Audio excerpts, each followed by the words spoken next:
Hello అండి, welcome to Godavari recipes. ఈరోజు మన గోదావరి రెసిపీస్లో కొరమేను చేప ఇగురు ఎలా చేయాలో చూద్దాం. చాలా ఈజీగా చేసేసుకోవచ్చు ఈ చేపల కూర. ముందుగా 2 కేజీలు కొరమేను చేప తీసుకున్నాను. శుభ్రం చేసి పెట్టిన చేప ముక్కల్లో ఒక చెక్క నిమ్మరసం, కొద్దిగా ఉప్పు, పసుపు వేసి ఒక 5 నిమిషాలు కలిపి మళ్ళీ కడిగేసి పక్కన పెట్టుకోవాలండి. 2 ఉల్లిపాయలు చిన్న ముక్కలుగా కట్ చేసుకోవాలి. 10 పచ్చిమిర్చి కట్ చేసుకున్నాను. కొత్తిమీర, కరివేపాకు తీసుకోండి. పొయ్యి మీద గిన్నె పెట్టుకుని కొద్దిగా జీలకర్ర, కొంచెం కరివేపాకు వేసుకోండి. అవి వేగిన తర్వాత ఉల్లిపాయలు, పచ్చిమిర్చి కూడా వేసి వేగనివ్వండి దోరగా. తర్వాత ఒక స్పూనున్నర అల్లం వెల్లుల్లిపాయ పేస్ట్, కొద్దిగా పసుపు వేయండి.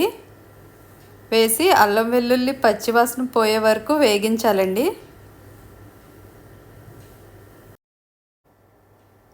పొయ్యి సిమ్లో పెట్టుకుని దోరగా వేపుకోండి. ఉల్లిపాయలు, అల్లం వెల్లుల్లి, పచ్చిమిర్చి బాగా వేగాలి. తర్వాత 2 స్పూన్లు కారం వేసుకోండి.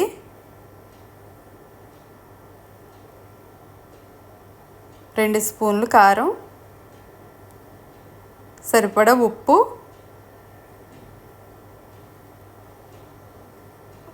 అర స్పూన్ మసాలా పొడి, 1 స్పూను ధనియాల పొడి వేయండి.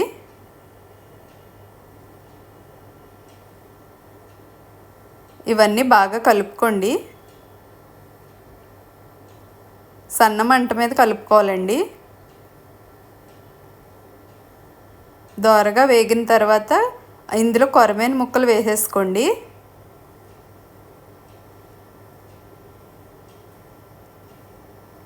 వేసి బాగా కలిసేటట్టు మసాలాలన్నీ ముక్కలకు పట్టే వరకు కలుపుకోండి.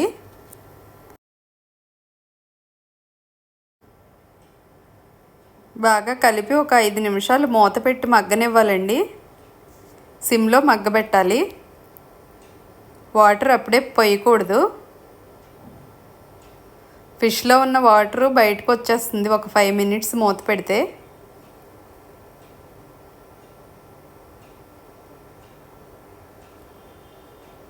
Five minutes మగ్గనివ్వండి.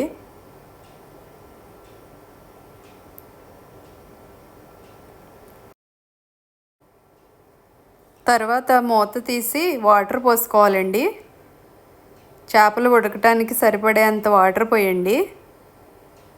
2 గ్లాసులు వాటర్ పడుతుంది.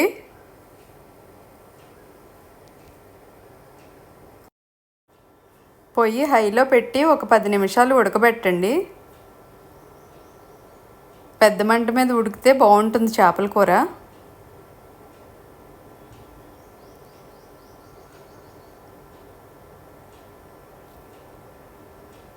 తర్వాత కొంచెం మంట తగ్గించుకోండి.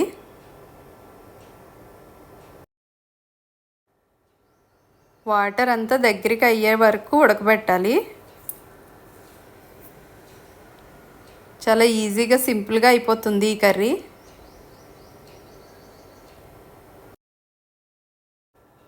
ఎక్కువ కలపకూడదండి చేపల కూర. కలిపితే విడిపోతాయి ముక్కలు. గరిటె పెట్టకూడదండి. వాటర్ అంతా అయిపోయే వరకు ఉడకబెట్టుకోవాలండి.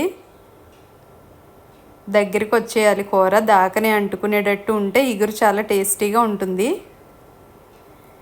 అంతేనండి, ఎంతో సింపుల్గా అయిపోయే గోదావరి స్పెషల్ కొరమేను ఇగురు రెడీ. ఈ వీడియో మీకు నచ్చినట్లయితే లైక్ చేసి సబ్స్క్రైబ్ చేయండి. నెక్స్ట్ వీడియోలో మళ్ళీ కలుద్దాం. బాయ్ అండి.